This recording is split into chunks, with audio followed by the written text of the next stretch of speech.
Graça e paz, irmãos e irmãs, que a graça e a bondade do Senhor esteja abençoando a sua casa e abençoando a sua vida. Seja bem-vindo a mais uma Escola Bíblica Dominical Online. E agora nós vamos iniciar uma nova série de estudos. Essa nova série de estudos tem um tema bem intrigante, com certeza muitas pessoas gostam de estudar sobre isso, por conta dos mistérios envolvidos, que é sobre o final dos tempos. Esse tema ele vem sendo discutido muito nos últimos meses, desde o início da pandemia. Muitas coisas têm sido ditas nas redes sociais a respeito da pandemia, tentando ligar essa pandemia a algumas profecias bíblicas. Recentemente viralizou também nas redes sociais, na internet, uma palavra de um pastor falando sobre um anjo da morte, que muitas pessoas iam morrer no dia 30 de março, e isso gerou muita polêmica, e a polêmica tanto positiva quanto negativa, porque isso gera realmente muito debate quando alguém sai profetizando uma coisa que não se cumpre. Existe uma espécie de descrédito, muita piada, brincadeira também feito a respeito disso, por quem é de fora principalmente, né, que fica vendo essas coisas e não se escandaliza, mas acha uma grande piada alguém sair profetizando as coisas e acabar não se cumprindo. Então, para que a gente possa dirimir muitas dúvidas sobre o que de fato a Sagrada Escritura diz sobre o final dos tempos, então nós vamos iniciar essa série. Não é pretensão minha destrinchar e revelar todas as coisas do futuro, porque isso é impossível. Mas existem muitas coisas que Jesus disse, Paulo e outros profetas disseram, que podem ser para nós material e conteúdo para que a gente tenha um mínimo de conhecimento possível a respeito do que nós podemos esperar do futuro. Uma das coisas que nós não vamos ver em nenhum lugar da Bíblia é datas. Então, quando alguém surge com uma data, fique sempre com um pé atrás. Não é porque Jesus mesmo disse aos discípulos que não nos compete saber as datas dos eventos. Isso era uma coisa que só o Pai sabia e só Ele determinava pela sua soberania.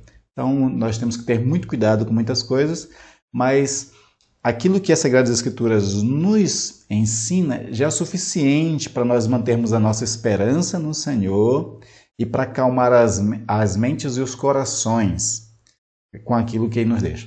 E esse estudo, essa série que nós vamos iniciar, ela vai ter por base um capítulo das Sagradas Escrituras. Aí, claro que para auxiliar esse capítulo, nós vamos atrás e captando em outras passagens bíblicas para ir fortalecendo aquilo que o capítulo diz. Nós vamos nos basear em Marcos capítulo 13 e nos seus textos paralelos, porque Mateus também registra esse mesmo relato que Jesus fala aqui em Marcos 13, Lucas também. Então você tem Mateus 24 e 25 e você tem Lucas capítulo 21, que são paralelos a Marcos 13.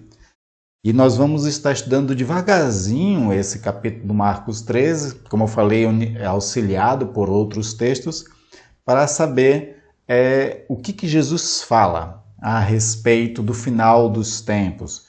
O que é crucial para o nosso conhecimento como um cristão, para que assim isso faça com que a gente se sinta seguro a respeito tanto do futuro, mas seguro também em relação àquilo que as pessoas ficam dizendo por aí. E baseado naquilo que nós vamos estudar aqui, que são as palavras do próprio Jesus, auxiliada por também Paulo e por outros textos, vai ser o suficiente para quando alguém ficar dizendo coisas por aí, você dizer, não, isso está errado ou isso está certo, baseado nisso. E eu, como eu estou dizendo, não é baseado no que eu vou dizer, é baseado no que nós vamos estudar das próprias Sagradas Escrituras, tá certo?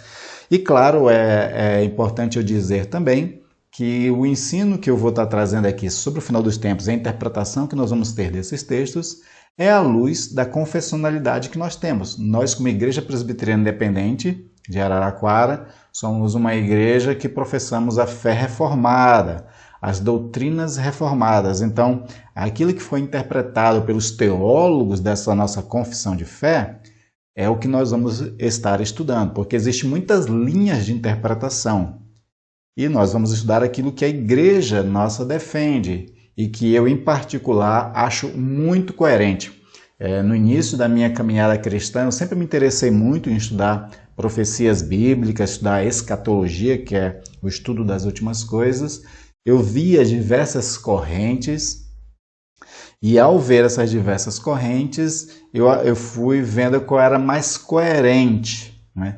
E é coerente segundo aquilo que a nossa própria confissão ensina. Então é baseado nisso que nós vamos estar estudando e explicando, tentando ser o mais simples na compreensão possível. Claro que nem sempre a gente consegue dizer tudo, porque também as Escrituras não diz tudo também. E aquilo que ela diz que fica um pouco difícil na sua compreensão, você pode usar aí os comentários, tanto no Facebook quanto no YouTube, para fazer pergunta. Você pode perguntar uma coisa mais específica daquilo que nós falamos e não ficou claro, e assim na próxima aula a gente tira essas dúvidas. É muito importante para que você realmente não fique com dúvidas. Então nós vamos iniciar a partir dos primeiros versículos de Marcos 13, e aí nós vamos captar algumas outras coisas para também tornar cada vez mais claro esse texto. Então acompanhe a leitura comigo, eu vou fazer de Marcos 13, nos primeiros 2 versículos somente. Nós vamos começar hoje só com esses 2 versículos, onde Marcos registra o seguinte: quando Jesus estava saindo do templo, um dos seus discípulos lhes disse: Mestre, que pedras, que construções! Mas Jesus respondeu: Você está vendo essas grandes construções? Não ficará aqui pedra sobre pedra que não seja derrubada. A partir daqui que nós vamos iniciar, mas antes vamos pedir em oração a graça e a luz do Espírito Santo, porque foi o Espírito Santo que escreveu, inspirou os autores, os escritores das Sagradas Escrituras. Se ele inspirou esses homens a escrever, também é o melhor intérprete. Então vamos pedir dele que ele nos auxilie nessa hora desse ensino. Pai querido e amado, te louvo e agradeço pela oportunidade que nos dá de abrir a Bíblia. Tantos outros países, ó Deus, onde o cristianismo é proibido, as pessoas não podem ter Sagradas Escrituras, não podem lê-la, não podem ensiná-la. Nós temos esse privilégio. E nós vivemos um tempo, Deus, em que é necessário conhecer cada vez mais as Sagradas Escrituras. Sempre foi necessário conhecer melhor. Mas o tempo que nós estamos vivendo, Senhor, com tantas pregações diferentes, as redes sociais multiplicam, Senhor, os ensinos, tanto certos, mas como também os ensinos errados. Então nós pedimos ao Pai que nessa oportunidade que temos de aprender nas Sagradas Escrituras, o Espírito Santo nos auxilie na compreensão. Ele fale aos nossos corações, Ele tire todas as dúvidas, Ele faça com que o texto fique claro para cada um de nós. Nós pedimos essa bênção, essa graça, Senhor, em nome de Jesus. Amém. Amém. Então nós vamos começar falando, o Marcos capítulo 13, ele começa falando da destruição do templo até a vinda em glória do nosso Senhor Jesus Cristo. E nós vamos por parte, para que assim haja uma compreensão melhor.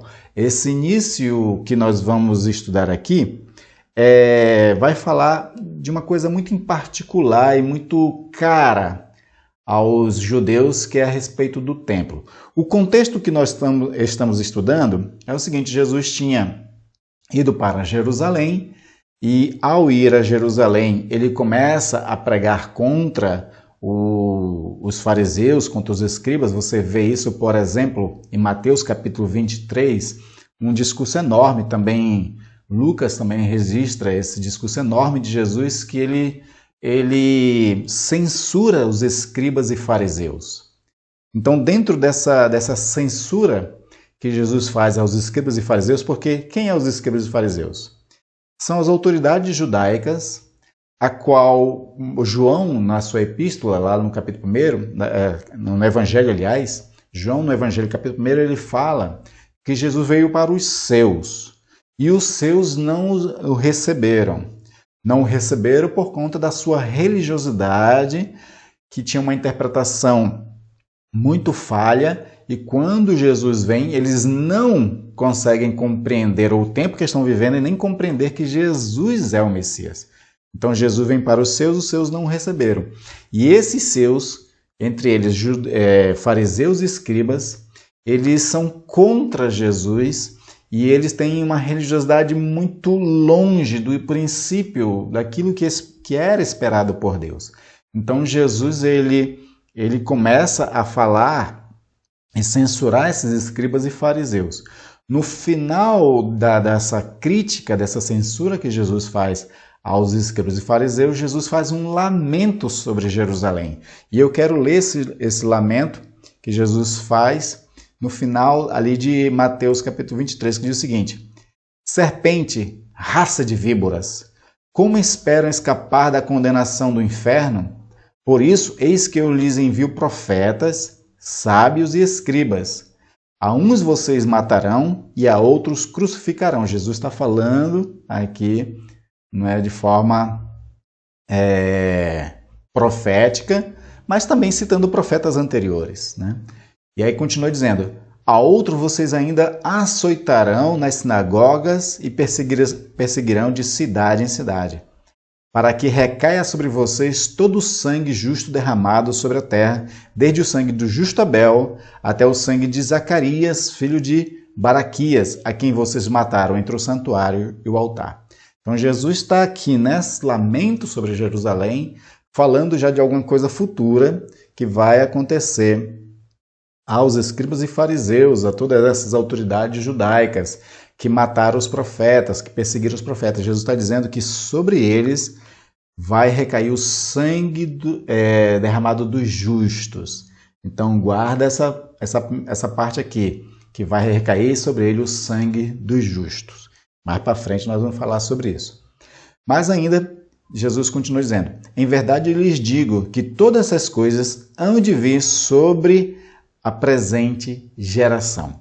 Jesus está dizendo que todas essas coisas que vão acontecer, do sangue do justo que vai recair sobre essas autoridades, acontecerá naquela geração, a geração daquele povo que vivia naquele momento.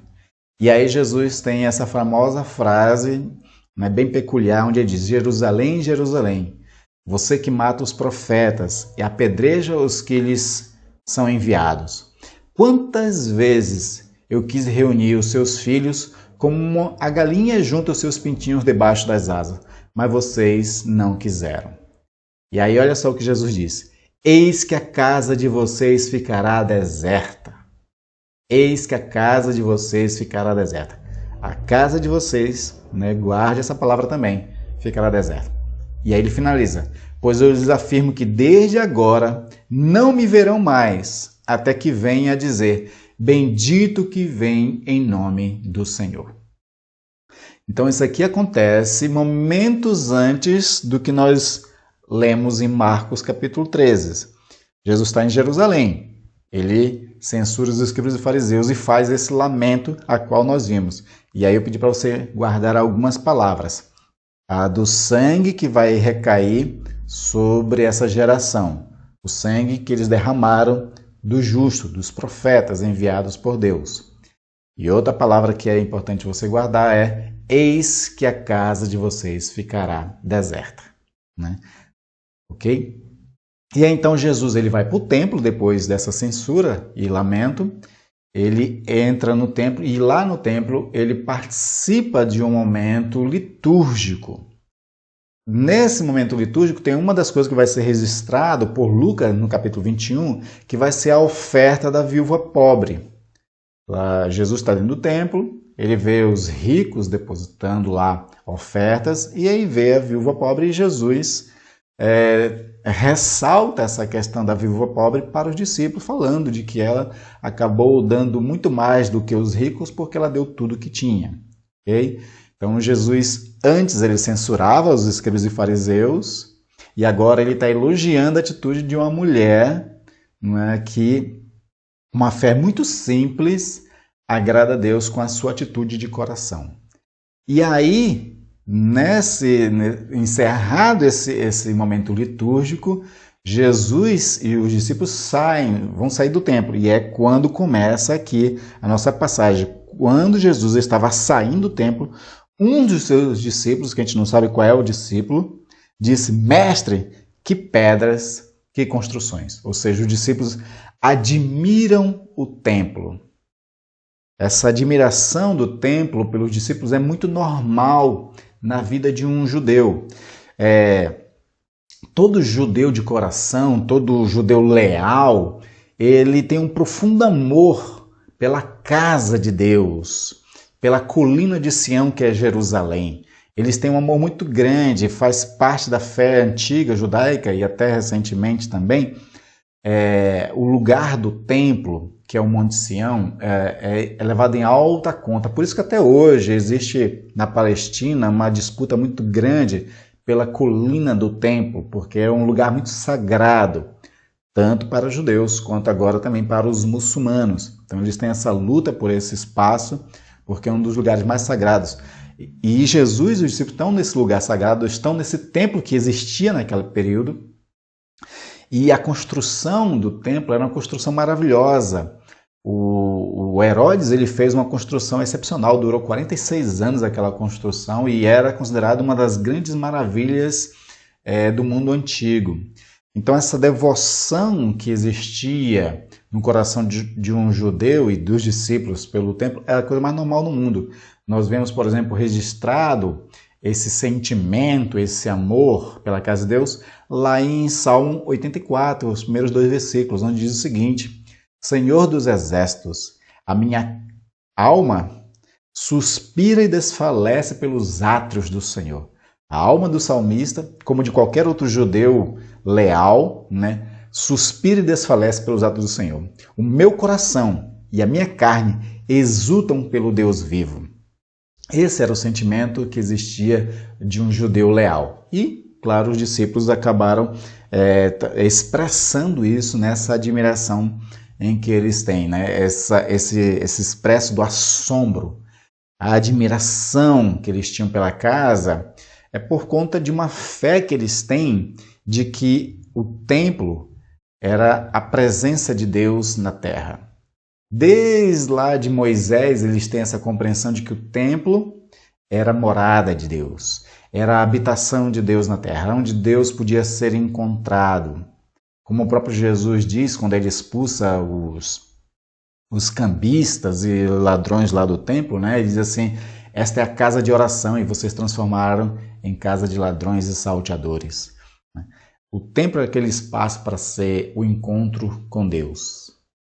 E ainda sendo esse espaço religioso de encontro com Deus, também tinha a beleza do templo.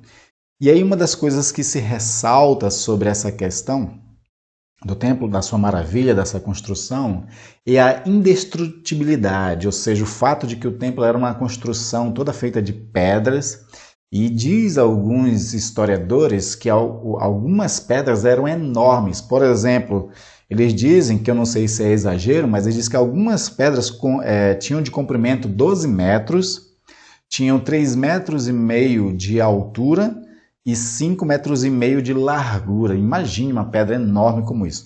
Essa pedra enorme faz com que eles sintam que aquele lugar, a habitação de Deus, é um lugar indestrutível. Eles associam no seu imaginário religioso, inclusive, de que enquanto o templo está de pé, é porque Deus está ali protegendo o povo.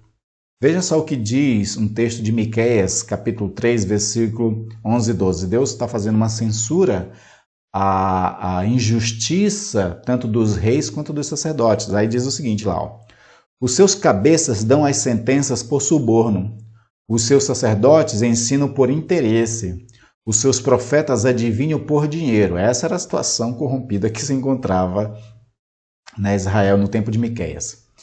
E continua dizendo: e ainda se apoiam no Senhor dizendo: não está o Senhor no meio de nós? Nenhum mal nos sobrevirá. Quando eles dizem não está o Senhor no meio de nós, eles estão dizendo: o templo está aqui, o templo está de pé. O templo representa a presença de Deus. Então, se o templo que representa a presença de Deus está no meio de nós, nenhum mal nos sobrevirá. É isso que eles criam. Era dessa forma que estava a esperança e a fé do judeu. Mas ainda continua dizendo Miqueias o seguinte: portanto, por causa de vocês, Sião será será lavrada como um campo, e Jerusalém se tornará um montão de ruínas. Olha só, lá Miqueias já profetizando. Jerusalém se tornará um montão de ruínas, e o monte do templo numa colina coberta de mato. Houve, de fato, uma invasão dos babilônios a Jerusalém. Eles queimaram o templo, não chegaram a destruir o templo todo, mas eles queimaram o templo, saquearam os bens que existiam lá. Mas Jerusalém não foi totalmente destruída naquele período. Ela ainda era possível morar nela. Então essa profecia aqui, ela era tanto imediata, mas como também mais distante. Ela tinha um alcance mais futurístico, digamos assim. Então, essa fé do judeu de que enquanto o templo está de pé, Deus está no meio deles e eles não precisam temer mal nenhum. E essa construção com essas pedras tão grandes e belas, bem ornamentada, bem arquitetada, trazia ao coração do judeu orgulho, trazia ao coração do judeu uma segurança que, na verdade, a gente vai entender depois que era uma segurança falsa, essa segurança, por conta de que, de fato, Deus não pode habitar no templo feito por mãos humanas, né? A graça de Deus sobre Israel duraria somente por um tempo até eles mantivessem uma certa fidelidade. Vários profetas, nós estudamos isso nos profetas menores, na nossa série de estudos sobre profetas menores, vários profetas falaram de que a estabilidade do povo de Israel estava baseado na sua obediência a Deus. Desobedecendo a Deus, né, viria um caos como um julgamento da parte de Deus, mas claro, sempre depois que Deus condena, ele também promete restaurar, né? Então, até aqui, nós estamos entendendo a importância do templo para as pessoas, para o judeu, né? Mas Jesus vem com essa condenação. Ele diz assim: vocês estão vendo essas grandes pedras? Não ficará aqui pedra sobre pedra que não seja derrubada. A forma que Jesus está dizendo isso para os judeus mostra que Jesus não admira muito pouco, né, a exterioridade, a pompa, né, daquela casa, daquele templo. Se aquela casa podia ser bela, muito bem construída, mas faltava nela pureza, faltava nela justiça. Então, por conta disso, Jesus não admira tanto essa pompa, né?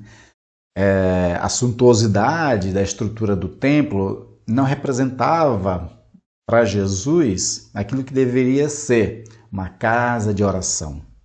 Como eu falei para vocês, né, Jesus, num momento, ele entra no templo, ele vê ali vendilhões, cambistas, pessoas explorando o povo. E aí ele faz aquele chicote e expulsa essas pessoas do templo e diz o seguinte: a minha casa, que era para ser uma casa de oração, vocês a transformaram em covil de ladrões e salteadores. Está lá em Lucas 19:46. Então, Jesus, ele não tem essa admiração por essa pompa toda. Aquilo que é exterior não interessa a Jesus. O que importa é as intenções e aquilo que é feito em obediência à misericórdia, em obediência à caridade, ao amor, né, e obediência principalmente aos propósitos de Deus. Faltando essas coisas, o templo ele é somente uma construção como qualquer outra, né? Não é o lugar de encontro com Deus quando ela se presta para outras coisas. E aí Jesus, por conta disso, ele começa a ensinar também para os discípulos, para eles terem uma nova mentalidade. Essa mentalidade deles, no versículo 1 que nós lemos, está ligado a essa ideia de que o templo é o lugar da presença de Deus. O templo representava a segurança para Israel. Jesus agora quer ensinar outra coisa. Jesus quer ensinar que ele está inaugurando uma nova aliança. Então você tem, por exemplo, lá em Mateus, capítulo 12, versículos 5 e 6, o seguinte: ou não leste na lei que aos sábados os sacerdotes no templo violam o sábado e ficam sem culpa? Pois eu vos digo, aqui que interessa essa leitura, aqui está quem é maior do que o templo. Aquele momento ali que Jesus está falando isso, estava tendo uma controvérsia entre fariseus, escribas e ele, Jesus, a respeito do que o que deve e o que não deve ser feito no sábado. Como o sábado foi feito para o homem, em benefício do homem, os judeus estavam transformando de forma diferente, tornando um dia sagrado, onde as pessoas tinham que obedecer cegamente uma lei sem considerar misericórdia. E aí Jesus traz uma revelação interessante dizendo o seguinte: eis aqui alguém que é maior do que o templo. Então, os discípulos que estão perto já agora estão começando a ouvir de Jesus que a questão do templo, eles têm que mudar a mentalidade deles a respeito disso. Porque ele é maior do que o templo. E segundo o evangelista João, no capítulo 1, Jesus é o tabernáculo de Deus que veio para a terra.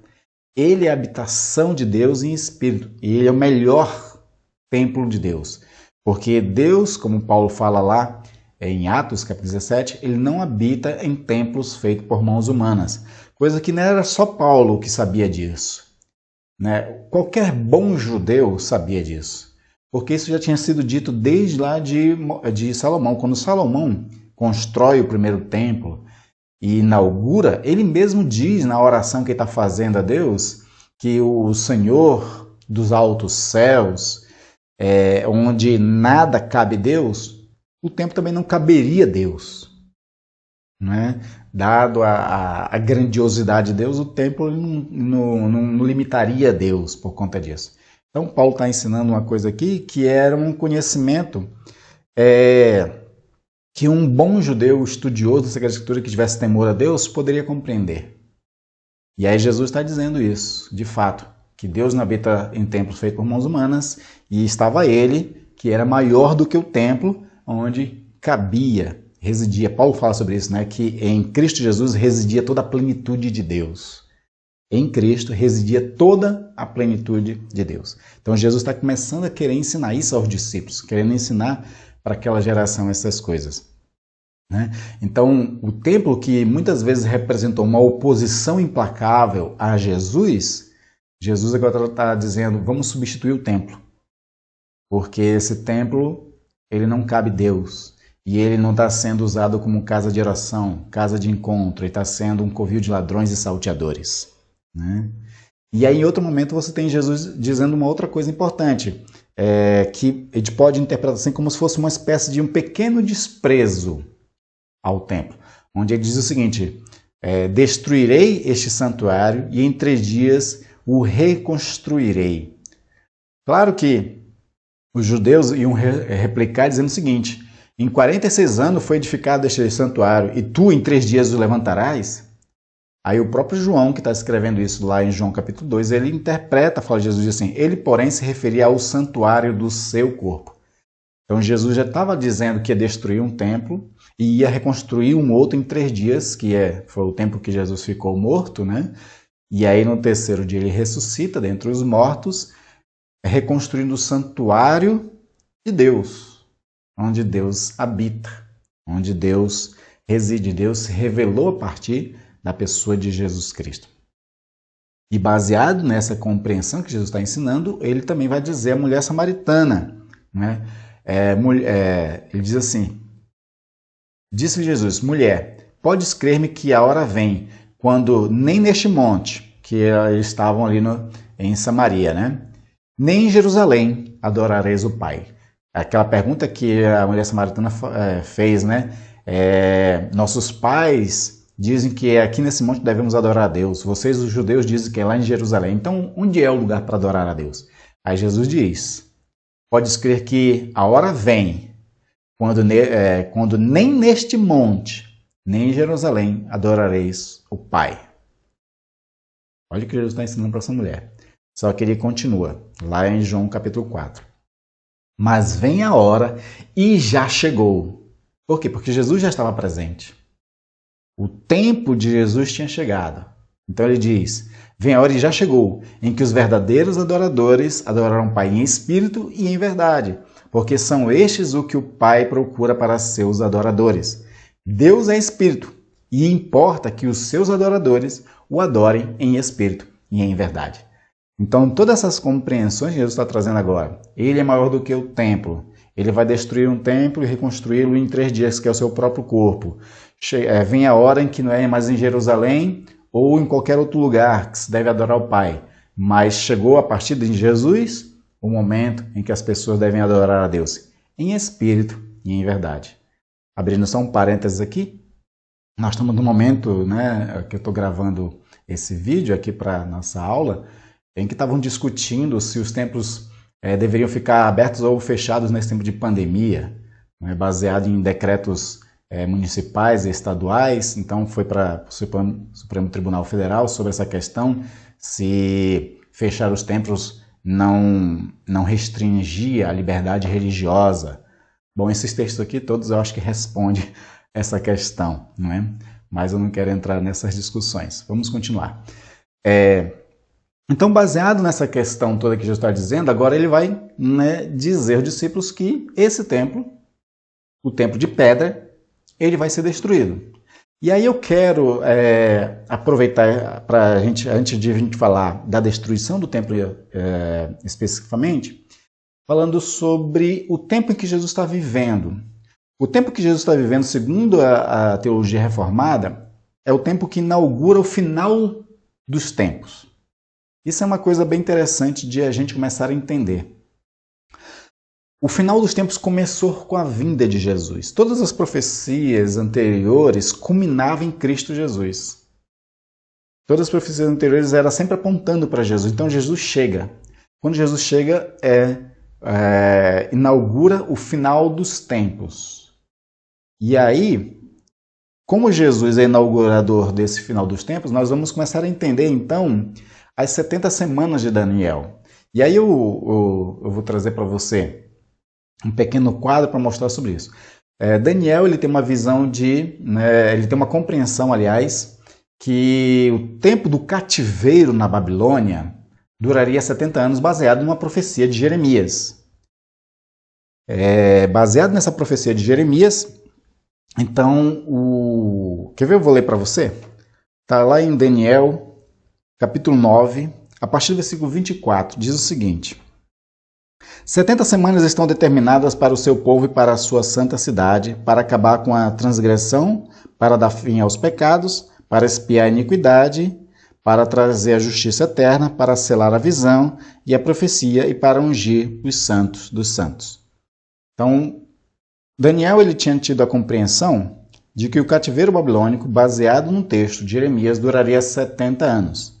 E aí, Daniel está fazendo uma oração a Deus, meio que cobrando de Deus. Deus, chegou o tempo, né? Já está completando 70 anos do nosso cativeiro. E segundo o teu servo Jeremias, duraria 70 anos o cativeiro. Então, na oração dele está meio que cobrando para que Deus venha agora restaurar Jerusalém, Israel e tirar o povo do cativeiro. Aí nessa oração o anjo Gabriel se apresenta. No versículo 20, enquanto eu ainda falava, orava, confessava o meu pecado e o pecado do meu povo de Israel e lançava a minha súplica diante do Senhor, meu Deus, pelo monte santo do meu Deus, sim, enquanto eu assim orava, Gabriel, o homem que eu tinha visto na minha visão anterior, veio rapidamente voando e tocou em mim. Era a hora do sacrifício da tarde. Ele queria instruir-me e falou-me comigo e disse, Daniel, agora eu vim para dar a você inteligência e discernimento. Quando você começou a fazer as suas súplicas, foi dada uma ordem e eu vim para explicar tudo a você, porque Deus o ama muito. Portanto, preste atenção à mensagem e entenda a visão. Aí a visão que está dando é essa, 70 semanas estão determinadas para o seu povo e para a cidade santa. 70 semanas.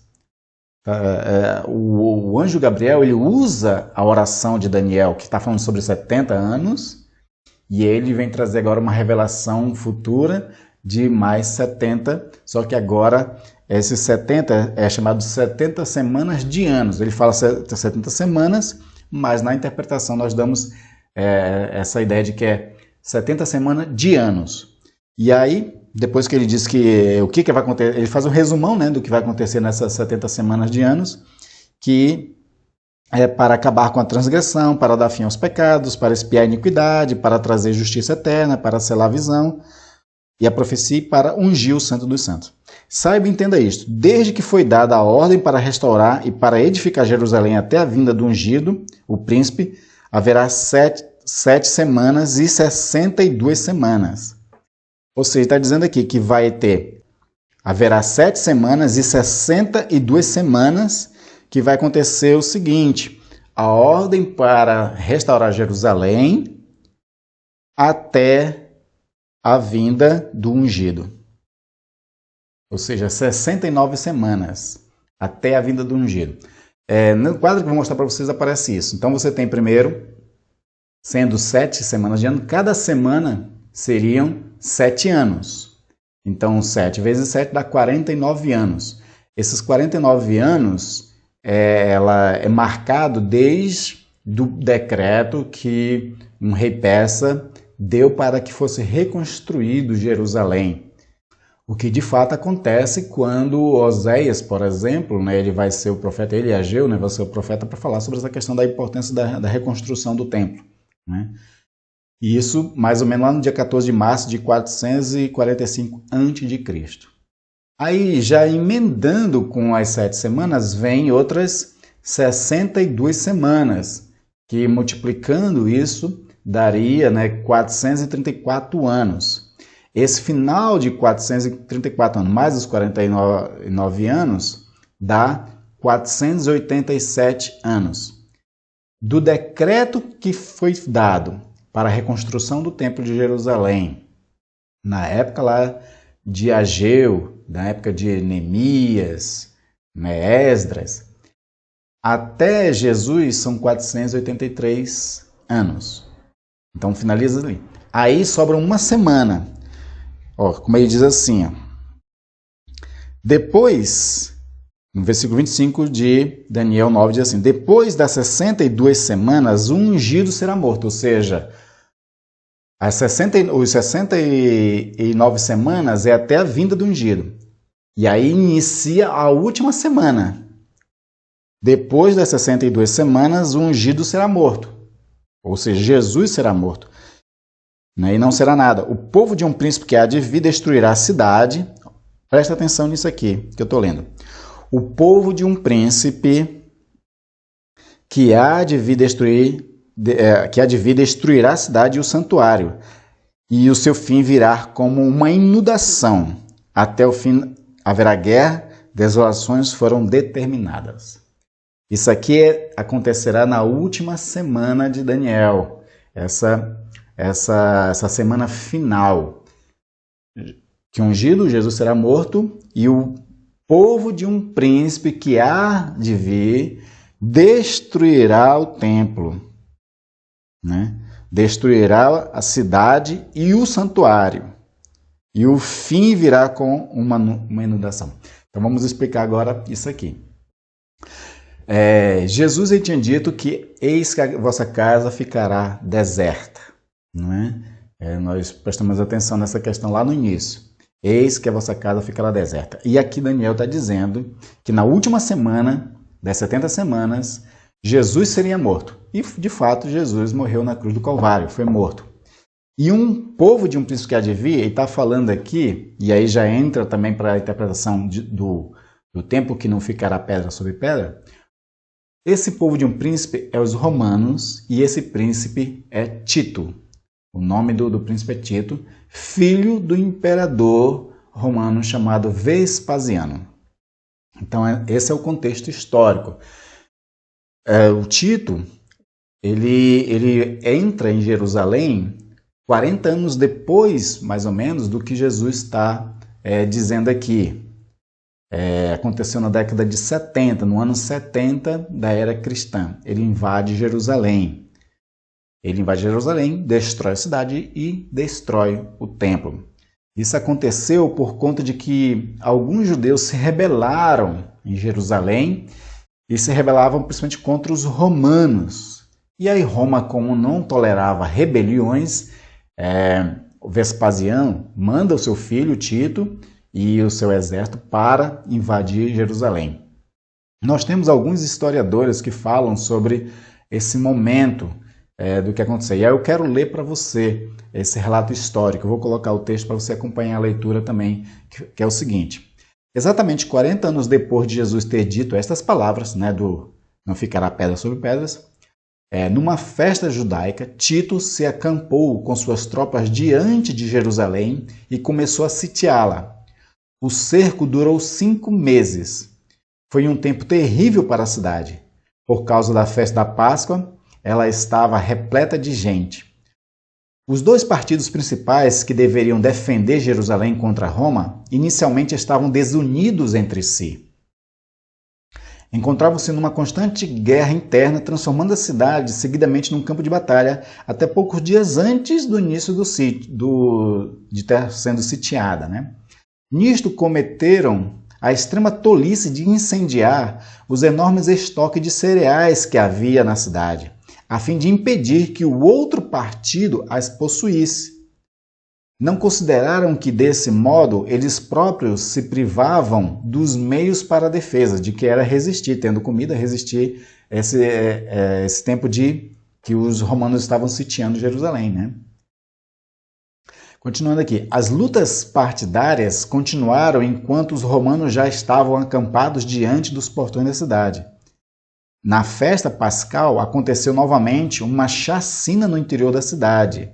O partido de Eleazar abrira as portas do pátio interno do templo para os visitantes da festa. Os líderes do outro partido aproveitaram a oportunidade para se infiltrar seus homens como armas escondidas e promover o assassinato inesperado de Eleazar e os seus adeptos. Somente quando os arietes dos romanos, arietes eram uma espécie de máquina de guerra, Somente quando os arietes dos romanos começaram a arremeter contra os portões da cidade, a guerra interna parou. Após 14 dias de trabalho, um dos enormes arietes conseguiu abrir uma brecha no muro. Os romanos penetraram e se apoderaram do primeiro muro. Então começou a luta mais escarniçada pelo segundo muro. Na cidade alastrou-se a fome. Quem por isso tentava fugir da cidade era capturado pelos romanos e crucificado perante a cidade, podendo ser visto de longe. O flagelo da fome aumentava cada vez mais. As lutas tornavam-se cada vez mais terríveis e ferozes. A raiva dos romanos diante da teimosia dos judeus não tinha limites. Estes ainda não queriam saber nada de rendição. Quem não queria se render eram os judeus, Finalmente, os muros e o monte do templo foram tomados de assalto. Quando os portões estavam totalmente queimados, Tito realizou um conselho de guerra, no qual foi decidido poupar o templo. Quando, porém, no dia seguinte, os judeus realizaram 2 ataques rápidos a partir do pátio interno do templo, sendo rechaçados no segundo ataque até o interior do pátio interno pelos soldados ocupados em apagar o incêndio da galeria de colunas, um soldado lançou uma tocha pelo telhado que caiu no vestiário dos sacerdotes e o fogo se alastrou. Todo o magnífico prédio do templo tornou-se sem chance de salvação, vítimas das chamas. O fogo se alastrou dentro do templo e o templo todo começou a pegar fogo. Essa questão do fogo que se alastra dentro do templo destrói o templo e mata muita gente. Os judeus matam muitas pessoas. Diz alguns historiadores que mais ou menos 1 milhão de pessoas morreram. E como diz aqui o texto de Daniel 9, de que havia a destruição da cidade, do santuário, e o seu fim virá como uma inundação. Era uma inundação de sangue. Algumas profecias tinham a hipérbole de dizer, hipérbole é quando existe um aumento, um exagero. Algumas profecias diziam que o sangue que ia ser derramado em Jerusalém chegaria aos freios dos cavalos, de tanto sangue que ia ser derramado. Então você imagina, dentro de uma cidade, 1 milhão de pessoas serem mortas. Esses são os dados de alguns historiadores.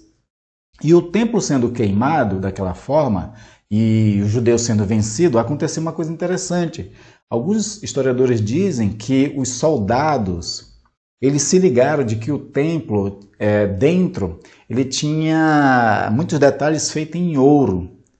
Então, para eles pegarem o ouro, que por conta do fogo tinha sido derretido, então eles tiravam as pedras para poder catar o ouro que ficava, né, depois que o ouro tinha se derretido, tinha se afundado entre as pedras. Então eles tiravam as pedras para poder pegar o ouro. E aí se cumpre de fato o que Jesus disse: não ficará pedra sobre pedra. A profecia de Jesus ela foi muito específica e muito detalhada, o que de fato acabou ocorrendo, né? Também outros historiadores dizem uma coisa interessante, que é o Joséfo, que era um judeu historiador, ele diz que esse dia da invasão do templo, essa queima do templo, aconteceu no mesmo dia do que tinha acontecido séculos antes, quando a Babilônia tinha também queimado o templo de Jerusalém. Então é uma coincidência muito interessante isso. E o Joséfo também relata de que houve muito grito, muito choro, principalmente pela destruição do templo. Os judeus que estavam assistindo a queima do templo, a destruição do templo, eles choravam, eles clamavam de uma forma muito profunda, porque, como eu falei no começo, o templo era muito sagrado para eles, era muito importante o templo. Então, a destruição do templo foi para eles algo muito amargo, porque com a destruição do templo, que era um templo bonito e de pedras grandes, bem talhadas, bem construídas, foi embora juntamente com a destruição do templo a fé e a esperança deles. E aí daí em diante, os judeus, a partir da década de 70, da era cristã, eles deixam de ser uma nação israelita, eles passam a ser um povo dominado, e a própria cidade de Jerusalém foi tomada pelo Vespasiano, e ele nomeou a cidade sendo a cidade dele agora, não era mais dos judeus. Então se cumpre de fato isso que Jesus tinha prometido 40 anos depois da sua morte, mais ou menos, acontece esse evento da destruição do templo. E aí, com isso dito, da destruição do templo, os discípulos ficam mais curiosos ainda sobre esses eventos futuros. Então, lá em Marcos capítulo 13, versículo 3, os discípulos, quando eles ouviram que Jesus tinha dito que ia ficar pedra sobre pedra, eles resolvem indagar Jesus para falar sobre que eventos iam acontecer no futuro. Então, será o tema da nossa próxima aula, a pergunta e a resposta de Jesus sobre esses eventos futuros. Nessa aula, nós vimos a questão do cumprimento das 70 semanas de Daniel e vimos o cumprimento da destruição do templo, uma destruição de um templo que Jesus já não estava dando tanta bola assim, por conta de que ele estava inaugurando uma nova aliança no seu sangue derramado e ele sendo o novo santuário de Deus, a qual hoje nós chamamos na nossa teologia de corpo de Cristo, igreja. O santuário de Deus hoje é o corpo de Cristo, a igreja do Senhor espalhada em toda a terra. Amém? Espero que você tenha aprendido. O que ficou de dúvida, escreva nos comentários e na próxima aula, quando nós formos abordar o resto do capítulo 13 de Marcos, eu também aproveito para também tirar as dúvidas. Boa semana e que Deus os abençoe.